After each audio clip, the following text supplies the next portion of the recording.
Hello guys, আজকের চলে এসেছি আবার একটি তোমাদের জন্য নতুন ব্লগ নিয়ে। তোমাদের সুমি বৌদি, দেখুন কেমন লাগে।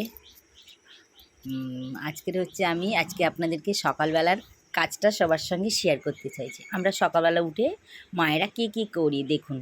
প্রথমত আমাদের কাজ হচ্ছে ঘরের জামা কাপড় যা এলোমেলো থাকা তা গুছিয়ে নেওয়ার পরে দেখুন আমার নিচে কিছু বিছানা পড়ে আছে, তো সেগুলো আবার আমি ওপরে তুলবো।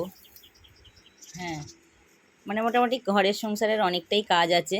এই যে আমার বিছানা মাদুর অনেকটাই নিচে ছিল, তুলে ফেললাম ও বিছানার ওপরে, কারণ এখনও আমার হাজব্যান্ড ঘুমাচ্ছে, ওঠেনি। তা আমার একটু তাড়াতাড়ি ঘুম ভেঙে গেল, অতিরিক্ত তাড়াতাড়ি 5টার সময়, তাই উঠে আমার ঘরে লাইট ধরাতে হয়েছে। লাইট না ধরালে আমি দেখতে পাচ্ছিলাম না, তাই লাইটটা ধরিয়েই কাজ করছিলাম, তাই আমার স্বামীকে ভালো রকম দেখা যাচ্ছে।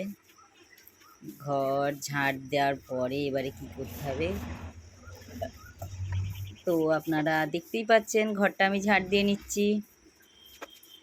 এরপরে হচ্ছে আমি ঘরটা ঝাড় দিতে দিতে ভাবছি যে কি কাজ আছে আমার, এরপরে কি কাজ করব আমি। তারপরে ভেবেই দেখলাম যে ঘরটা মুছতে হবে, তো ঘরটা মুছবো।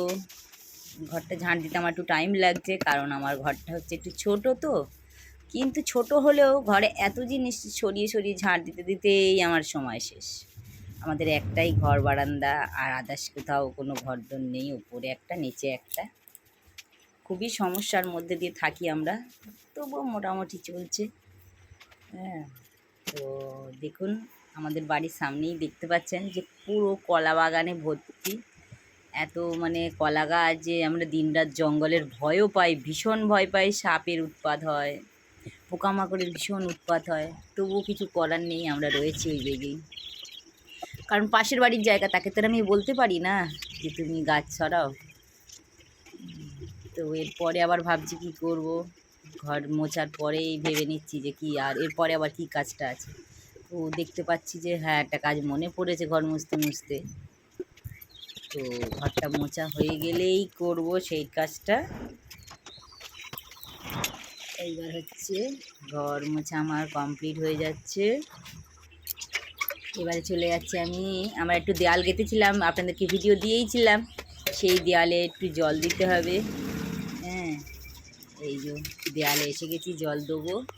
দেখুন সুন্দর দেওয়াল গেঁথেছে আমার হাজব্যান্ড, এত সুন্দর তোমাদের দাদাভাই দেওয়াল গেঁথেছে, মিস্ত্রিও হার মেনে যাবে। দেখো দারুণ দেওয়ালটা গেঁথেছে। জলটা না দিলে তো একটু শক্ত হবে না, তাই একটু জল দিয়ে শক্ত করে নিচ্ছি, কারণ দেওয়াল গাঁথার পরে নিয়ম 2-3 দিন জল দিতে লাগে। তো এই দেখুন দুই পাশের দেওয়ালেই আমি জল দিয়ে নিচ্ছি। নেওয়ার পরে চলে যাবো আজকে। এই আর আমার চান করা হয়ে গেল, স্নান সেরে এসেছি। স্নান সেরে চুলটা ভালো করে মুছে নিচ্ছি, মুছে নিয়ে এবারে চলে যাব আমি। হ্যাঁ, একটু মায়েদের তো বুঝতেই পারছো, চান করার পরেই সিঁদুর পরো, নালেই গন্ডগোল।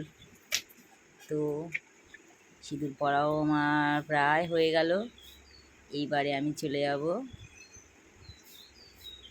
হ্যাঁ, তার মধ্যে তোমাদের দাদা ভাই উঠে পড়েছে, এবারে চা বসাবো।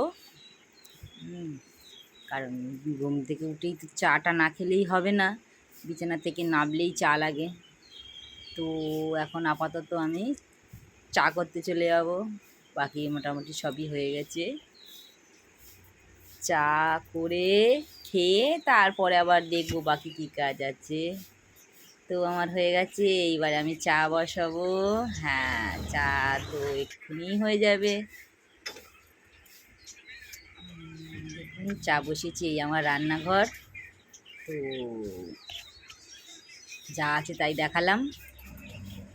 ভালো লাগলে বন্ধুরা লাইক করো, শেয়ার করো, কমেন্ট করো। তো দেখুন